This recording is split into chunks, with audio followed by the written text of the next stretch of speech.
George Wunderlich is an expert in 19th century firearms. All right, this is a 44-40 Colt. Christopher Beeman is a modern gunsmith. Using a beef brisket, they're about to find out what kind of damage to flesh and blood a .44 caliber Colt will make. All right, let's take a look. All right, thank you.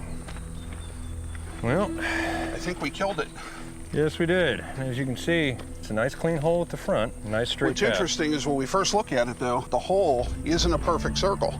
Right, It's kind of an oblong, and it was almost totally closed. You know, it had a temporary cavity where it opened way up, and then as soon as that bullet goes through it, it closes. And that's what, of course, would happen with a human. Yes. Is you'd get a very small hole on the front side. Of course, the back side's probably a completely different matter. Yeah, there we go. There's a nice tear out right there. Yeah, You look can at that. see where it all has been completely torn out on this side. Absolutely. And everything inside of this area is probably extremely pulverized. So if this had been an actual gunshot wound to the stomach, it would have been grievous and a slow way to die. When the bullet first impacts the body, it's going to make some type of a tearing in the flesh. It's not going to bore a perfect hole. The shock wave actually comes after the bullet, and it does. It tends to blow material out, away. You wind up with a much more jagged wound on the back end, and so you're going to wind up with an irregularly shaped hole.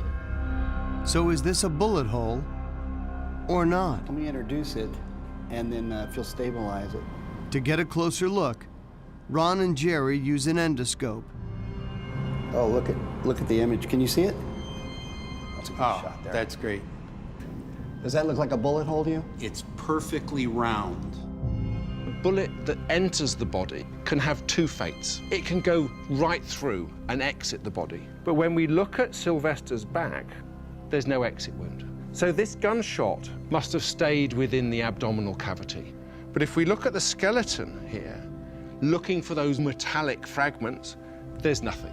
But perhaps of more interest is when we look at this wound, if we can cut down through the body, looking at the deeper and deeper tissues, as we get to this apparent wound, it's very uniform. It's a little cylindrical hole passing through the abdominal wall, which is not typical of a gunshot wound. Neither is there any bleeding around it. If we cut deeper into the abdomen, we can see that there's no blood in the abdomen.